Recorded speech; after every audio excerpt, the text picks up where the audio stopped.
Hello everyone, welcome again. This is class number 50। ये class number 50 है। इससे पहले हमने क्लास नंबर 49 में किसके बारे में पढ़ा था? इमैनुअल डी मार्टोने के बारे में। क्लास नंबर 50 में आज हम एल्बर्ट डिमेंगियोन के बारे में पढ़ेंगे, जो कि एक फ्रेंच जोग्राफर हैं। ठीक है, फ्रेंच स्कूल ऑफ जोग्राफी पढ़ रहे थे हम। विडेल डी लाब्लास पढ़े हमने, जीन ब्रून्स, रैकलस। ठीक है, इमैनुअल डी मार्टोने। आज हम एल्बर्ट डिमेंगियोन के बारे में पढ़ेंगे। 1872 से लेकर 1940 इनका टाइम पीरियड रहा है। ये फ़ोटो है एल्बर्ट डिमेंगियोन की। इनके बारे में जान लेते हैं। ठीक है, ये शिष्य थे किसके? विडेल डी लाब्लास के। अब देखिए, विडेलियन स्कूल में हमने प्रीवियस क्लास में भी बताया था, जो इमैनुअल डी मार्टोने थे वो भी विडेलियन स्कूल से थे। कौन? मार्टोने। और जो आज की क्लास में हम डिमेंगियोन के बारे में पढ़ रहे हैं, डिमेंगियोन, ठीक है, ये भी विडेलियन स्कूल से थे, क्योंकि ये शिष्य थे दोनों किसके? विडेल डी ला बिलास के। ठीक, इन्होंने एक मोनोग्राफ लिखा, ला पिकार्डिये एट लेस रीजन्स वैसिन्स। सिंपली ये पिकार्डी नाम से आ जाता है एग्जाम में। पिकार्डी किससे रिलेटेड है या किसके द्वारा लिखा गया? एक तरह से ये डिज़र्टेशन, जैसे आप मास्टर्स में डिज़र्टेशन बनाते हो ना, तो इस तरह से ही थी ये पिकार्डी। काफ़ी फेमस रही, तो इसलिए यहाँ से क्वेश्चन पूछ लिए जाते हैं। यहाँ पूरा नाम लिखा है हमने, पिकार्डी शॉर्ट में पूछ लिया जाएगा। ठीक, क्लोज फ्रेंड थे किसके? मार्टोने के, इमैनुअल डी मार्टोने, जो हमने क्लास नंबर 49 में पढ़े। जो दामाद थे किसके? विडेल डी ला बिलास के, उनके ये क्लोज फ्रेंड रहे। Concentrated mainly on human geography. हालांकि पहले इनका फोकस किधर था?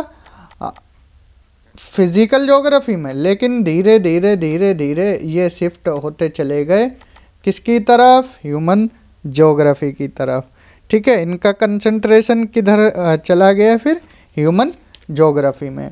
इन्होंने ट्रांसपोर्ट ज्योग्राफी, पॉपुलेशन और इंटरनेशनल इकोनॉमिक्स पर भी लेख लिखे हैं। मोस्टली टाइम ये क्या करते थे?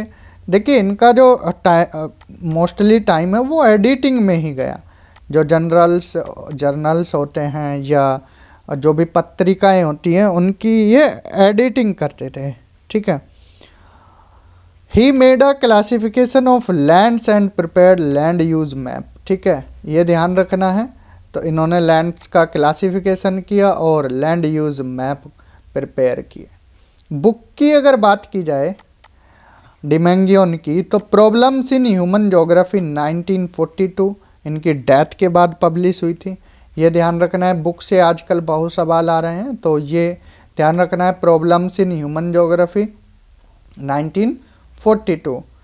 इसके बाद को थर्ड रहे the Rhine problems of history and economy, जो कि 1935 में पब्लिश हुई। किसके साथ? लूसियन फेब्रे के साथ ये को ऑथर्ड रहे। ठीक, हिज ली डिक्लाइन डी आई यूरोप, जो कि 1920 में ये पब्लिश हुई। यूएसए में कब? 1921 में। किस नाम से? America and the race for world domination. ये सीधा नाम भी पूछ लिया जाएगा कि America and the race for world domination किससे रिलेटेड है। ठीक है, 4 जोग्राफर दे देंगे। अब आपको पता होना चाहिए कि ये डिमेंगियोन से रिलेटेड है। He was the teacher of Albert O Hirschman. ठीक है, आगे हम हर्शमैन पढ़ेंगे, तो उनके ये क्या थे? गुरु थे। ठीक है, तो यहाँ पर हमने किसके बारे में पढ़ा? डिमेंगियोन के। एक क्विक रिवीजन करा देते हैं। विडेल डी ला बिलास के शिष्य रहे। मोनोग्राफ का नाम पिकार्डी, याद रखना है। क्लोज फ्रेंड मार्टोने के। फोकस रहा इनका ह्यूमन ज्योग्राफी में।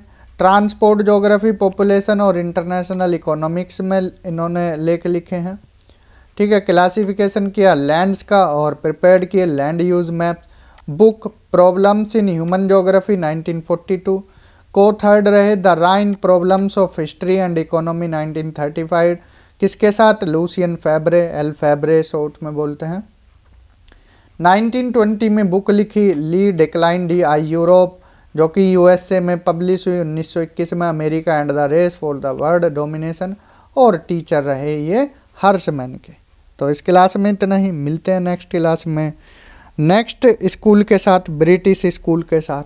तो तब तक पढ़ते रहें, रिवीजन करते रहें। Thank you, have a good day.